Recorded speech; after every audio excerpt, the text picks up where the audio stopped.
어제 뭐 보셨어요?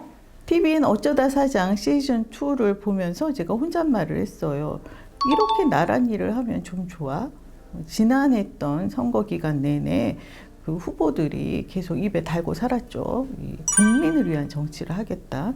그 말이 저는 왜 그렇게 사탕발림처럼 들리는지 모르겠더라고요. 정치인들의 국민을 위한 운운만큼이나 방송인들의 시청자를 위한다는 말도 다 진정성이 없게 들립니다. 그와 달리 어느 누구도 입 밖으로 내어서 말하지는 않았습니다. 그러나 어쩌다 사장에서는 곳곳에서 이 주민을 위한 마음이 느껴지죠. 열흘 동안 전남 나주 공산면 소재의 할인마트를 맡아서 운영하게 된 차태현 씨와 조인성 씨. 지난 시즌1의 원천상회와 비슷한 규모이거나 그보다 살짝 더 크려니 하고 예상했을 텐데 이번에는 4~5배는 더 큰 할인마트입니다. 쌀, 청과 각종 공산품, 거기에 정육 코너까지 갖추고 있어요. 옷도 팔더라고요. 안 파는 물건이 없어 보입니다. 만물상 가히 백화점 수준이에요. 영업 첫날 아침 일찌감치 조인성 씨가 가장 먼저 한 일은 마트 건너편 의원의 문을 열어두는 거였어요. 이 동네 병원은 새벽녘부터 버스를 기다리는 주민들을 위해서 첫차 시간 전에 미리 문을 개방한다고 해요. 날이 워낙 추우니까 들어와서 앉아서 기다리라는 배려죠. 병원 식구들이 출근 전이기에 매일 아침 365일 동안 이 마트 사장님이 그 일을 대신해 주시는 겁니다. 이 도시 깍쟁이인 저라면 이 선뜻 그 문을 개방하지 않을 것 같아요. 왜냐하면 요즘같이 그 험한 세상에 들어와서 누가 뭘 할지도 모르고 뭔가 깨름칙하잖아요. 그런데다가 저에게 이익이 있는 일도 아니고. 그러나 공산면의 그 병원 원장님 그리고 마트 사장님은 의기투합해서 오롯이 주민들의 편의를 위해서 그 일을 하고 계신 거예요. 그러니까 자신들의 소임이라 여기시는 거죠. 시즌1의 그 원천상회 그 사장님께서 이 부군 사항을 당하셨던 기간 외에는 단 하루도 문을 닫아본 적이 없다고 하셨는데 이번 그 공산면 할인마트 사장님도 부부가 함께 그 여행을 가보신 적이 그 휴가를 보내보신 적이 없다고 해요. 주민들이 불편할까봐 문을 닫지 않는 거예요.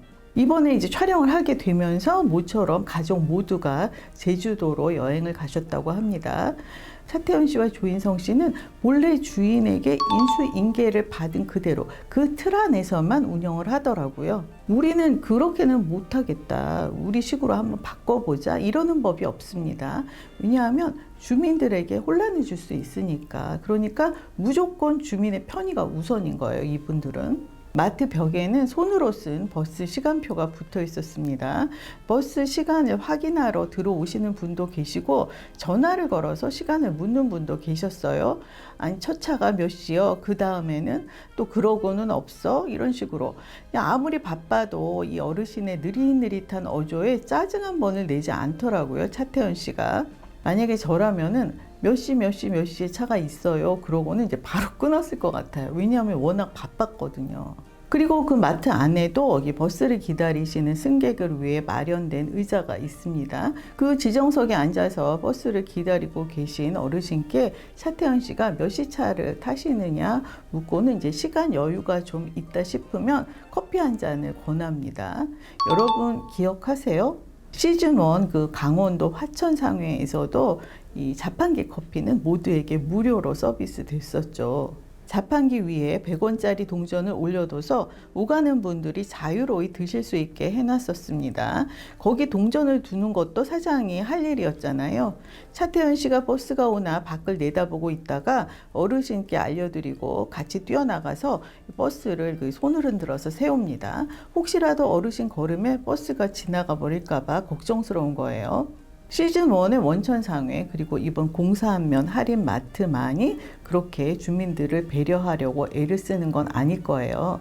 아마 전국 곳곳에 있는 그 사장님들이 기꺼이 주민들을 위해서 편의를 제공하고 배려를 하고 있을 겁니다. 정치인들이 국민을 위한을 계속해서 외치고 있는 사이에 국민들은 스스로 주민을 위한 마음을 실천하고 있는 거예요. 누가 가르치지도 않았는데 누가 시키지도 않았는데. 분식 코너 주방에서 우동하고 라면을 끓여내는 조인성 씨는 연신 손님들에게 맛이 어떤지 물어보고 그리고 간을 맞춰갑니다. 본인 입맛에는 간이 딱 맞아도 이 손님이 싱겁다고 하면 손님 입맛을 따르는 것이 옳다는 것을 알고 있는 거예요. 그러니까 이분도 손님 중심의 영업이죠. 배우 임주환, 이광수, 김우빈 씨가 알바로 왔는데요. 사장님들은 물론이고 알바들까지 주민들을 대하는 자세가 남달랐어요. 눈치 있게 자기 자리를 척척 알아서 찾아가더라고요. 그래서 첫날부터 보칙이 생겼습니다. 그리고 역시나 누가 가르친 것도 아닌데 주민을 위한을 알아서 실천합니다. 어디서 따로 교육을 받고 오나요? 손님이 물건을 찾으면 어떻게든 찾아드리려고 애들을 쓰고 혹시라도 찾으시는 물건이 없을 시 미안해할 줄 알고요. 지역 주민들의 연령대가 워낙 높아서 그런지 마트 손님의 반 이상이 어르신들이더라고요. 젊은 층들이야 인터넷으로 주문을 하지 않겠어요?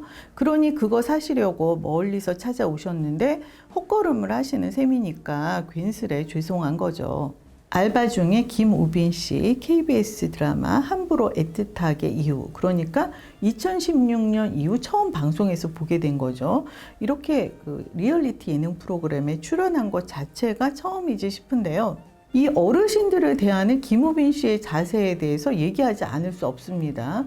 어르신이 잡기 편하시게 이 비닐봉지에 손잡이를 벌려서 이렇게 건네는 센스, 스킬, 이거는 어디서 배운 걸까요? 다정하고 싹싹하고 왜 빈말인지 다 알면서도 듣기 좋은 소리가 있잖아요. 그런 소리를 어르신들에게 할 줄 알더라고요. 제가 KBS 학교 2013 때 만나서 김우빈 씨를 인터뷰를 했었는데 당시에 맡았던 박흥수라는 캐릭터가 전설의 일진이었어요. 그래서 이제 인터뷰할 때 좀 까칠하니 나쁜 남자라는 느낌을 받았습니다. 저에게 뭔가 무례했다는 것이 아니라 드라마 캐릭터에 젖어 있었던 거죠. 이민홍 감독님이 김우빈 씨의 뒷모습을 보고 걸음걸이 자체가 딱 박흥수여서 캐스팅했다고 했거든요. 그리고 학교 2013으로 하루아침에 스타가 됐었죠. 그런데 그 10년 사이에 아주 넉살이 늘었어요. 손님들이 그 김우빈 씨의 다정다감함 아주 기분 좋아하시더라고요. 제가 예전에는 일상생활에서 이 듣기 좋은 칭찬의 말을 잘 못했어요. 왜냐하면 오지랖으로 여기시는 분도 계실 수 있고 또 빈말이라든지 압으로 받아들이시는 분도 있을 수 있으니까 그래서 그냥 안 하고 말았어요. 뭔가를 느껴도. 그런데 제가 어느 날 결혼식장에 가서 엘리베이터를 탔는데 어떤 노부부하고 같이 탔어요. 그 부인이 한 70대 정도 되시는 분이셨는데 보라색을 이렇게 포인트를 삼아서 아주 세련되게 예쁘게 옷을 참 잘 입으셨더라고요. 정말 감탄스러워서 이 실례를 무릅쓰고 말을 건넸습니다. 너무 예쁘세요. 어떻게 그 보라색을 잘 쓰기가 어려운데 어쩜 이렇게 센스 있게 예쁘게 입으셨어요. 대단하세요. 이랬더니 이분이 이게 웃으시면서 오늘 아침에 너무나 기분 나쁜 일이 있어서 이 결혼식에도 올까 말까 하다가 할 수 없어서 왔는데 지금 그 예쁘다는 말 한마디에 그 기분 나빴던 마음이 싹 사라졌다는 거예요. 그랬더니 옆에 계신 남편분도 안심이 됐는지 활짝 웃으시더라고요. 제가 그래서 아, 이게 어떤 칭찬은 누군가에게 큰 약이 될 수 있구나라는 걸 깨달아서 이제는 이렇게 느끼는 대로 말을 하게 됐습니다. 그날 그 마트에서 김우빈 씨에게 예쁘다는 말을 들은 그 손님 어르신, 아마 제가 만났던 그 엘리베이터의 보라색 그분과 마찬가지의 기분일 거예요. 아마 두고두고 기억나시겠죠. 기분 좋은 특별한 날로. 계산이 서투르고 주문과는 다른 물건을 배달하기도 하고 특히나 정육 코너에서는 크고 작은 실수들이 속출했으나 크게 나무라는 손님이 없더라고요. 연예인들이어서 주민들이 너그러웠다고 하기보다는 애초에 마트하고 주민 사이에 신뢰와 배려가 깔려있기 때문이지 싶습니다. 단 열흘 동안 맡아 하는 마트 운영하고 막중한 국정 운영하고 그 무게가 같을 리 만무합니다. 그러나 기본만큼은 같지 않을까요? 그 누구도 생색을 내지는 않았지만 제가 아까 말씀드렸듯이 어쩌다 사장에서는 곳곳에서 주민을 위한을 발견할 수 있었잖아요. 이 원고를 선거 한참 전에 어쩌다 사장 3회 3월 3일 방송을 보고 썼기 때문에 특정 후보를 염두에 두지 않았습니다. 이번에 20대 대통령으로 국민의힘 윤석열 후보가 당선되셨어요. 일단 축하드리고요. 부디 선거 기간 내내 언급하신 국민을 위한 마음을 몸소 실천해 주시기를 부탁드립니다. 그리고 시간 나시면 식사하실 때라도 어쩌다 사장 한번 봐주세요.